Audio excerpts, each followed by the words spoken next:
আনহু قال قال رسول الله صلى الله عليه وسلم لا يشربن احد منكم قائما আখরাজাহু মুসলিম। দ্বিতীয় হাদিস হচ্ছে ওয়া আনহু রাদিয়াল্লাহু তাআলা আনহু قال قال رسول الله صلى الله عليه وسلم لا يشربن احدكم قائما আখরাজাহু মুসলিম। তোমাদের মধ্যে কোনো ব্যক্তি যেন দাঁড়িয়ে পানি পান না করে বা কোনো পানীয় তরল কিছু না পান করে। হাদিসের বাহ্যিক অর্থ থেকে বোঝা যায় যে দাঁড়িয়ে পানি পান করা হারাম, নিষেধাজ্ঞা, দাঁড়িয়ে পানি পান করতে পারবেন না। এজন্যই ইমাম ইবনে হাজম রাহমাতুল্লাহ আলাইহি, ইমাম শাওকানি রাহমাতুল্লাহ আলাইহি, ইমাম আলবানী রাহমাতুল্লাহ আলাইহি তেনাদের মত হচ্ছে যে দাঁড়িয়ে পানি পান করা বা দাঁড়িয়ে যে কোনো পানীয় জিনিস পান করা হারাম।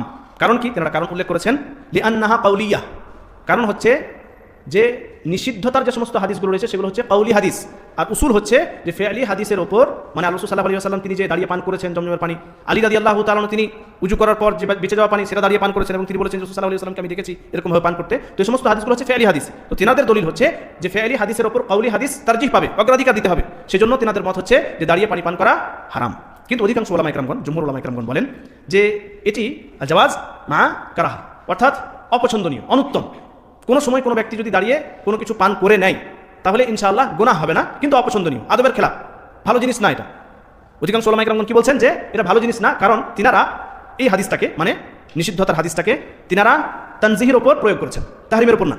তিনারা বলছেন যে রাসূল সাল্লাল্লাহু আলাইহি ওয়াসাল্লামের আমল রয়েছে, তিনি জমজমের পানি দাঁড়িয়ে পান করেছেন প্রয়োজনে, কারণ সেখানে বসার জায়গা ছিল না। আমরা সকলে জানি যে জমজমের পানিতে এখন আমরা নল থেকে পানি পান করছি, কিন্তু রাসূল সাল্লাল্লাহু আলাইহি ওয়াসাল্লামের জামানাতে কুয়া ছিল, তো কুয়ার সাইডে সেখান থেকে পানি উঠানো, সেখানে কি অবস্থা? আমাদের দেশে যে সমস্ত কুয়াগুলো আছে সেখানে আপনি বসে পানি পান করতে পারবেন? কাদা হয়ে যায়, পানি উঠাইতে ওঠাতে চারিদিকে কাদা, বসার জায়গা থাকে না, তখন আপনাকে দাঁড়িয়ে পান করতে। রাসূল সাল্লাল্লাহু আলাইহি ওয়াসাল্লাম ওখানে বসার পরিস্থিতি ছিল না, দাঁড়িয়ে পান করেছেন, তো প্রয়োজনে পান করেছেন। এভাবে আলী রাদিয়াল্লাহু তাআলা তিনি বলছেন যে আমি রাসূল সাল্লাল্লাহু আলাইহি ওয়াসাল্লামকে দেখেছি যে উজু করার শেষে যে পানি বেঁচে গেছে সেটা তিনি দাঁড়িয়ে পান করেছেন। হ্যাঁ, এখানে একটা বিষয় যে দাঁড়িয়ে পান করা আবার উজুর মানে বাড়তি পানি দাঁড়িয়ে পান করা সুন্নাত এরকম কিছু না, আবার সুন্নাত ভাববেন, এটা জায়েজ।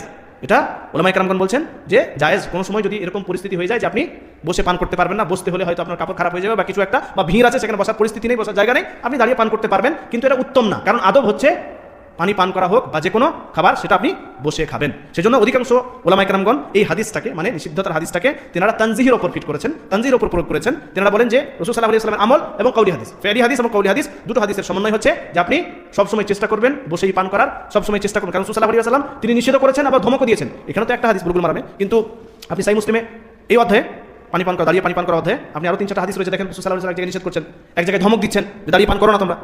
তো এখান থেকে বোঝা যায় যে আমভাবে আমাদের আদব হচ্ছে আমরা দাঁড়িয়ে পানি পান করবো না এবং দাঁড়িয়ে কোনো কিছুই খাবো না। মাকরুহ, এমন মাকরুহ, অপছন্দনীয়। কিন্তু আবার এটা ভাবেন না যে অপছন্দ বলে আপনি করতেই থাকবেন, ভাবছেন যে অপছন্দনীয় তো গুনাহ তো না। ওই যে একটু আগে বললাম হুকুমের পিছনে আমরা ছুটি, হুকুমের পিছনে আমরা ছুটি, দেখছি জায়েজ, মাকরুহ তো করতে থাকি। জি না, মাকরুহ মানে আল্লাহ সুবহানাহু ওয়া তাআলা পছন্দ করেন না, এটা পছন্দনীয় জিনিস না। তো পছন্দনীয় জিনিস না সেটা আপনি কখন করবেন? যখন মজবুর, কোনো এমন পরিস্থিতি চলে এসেছে যে ওটা না করলে হবে না, তখন আপনি করেন, মানে জাওয়াজের জন্য, জায়েজ। এটা কোনো সময় করে ফেললেন ইনশাআল্লাহ গুনাহ হবে না, কিন্তু আপনি আদব বাড়াবেন না, কারণ আমাদের এটা আদব না। আমাদের আদব হচ্ছে যে আমরা সব সময় বসে পান করবো বা খাবার খাবো।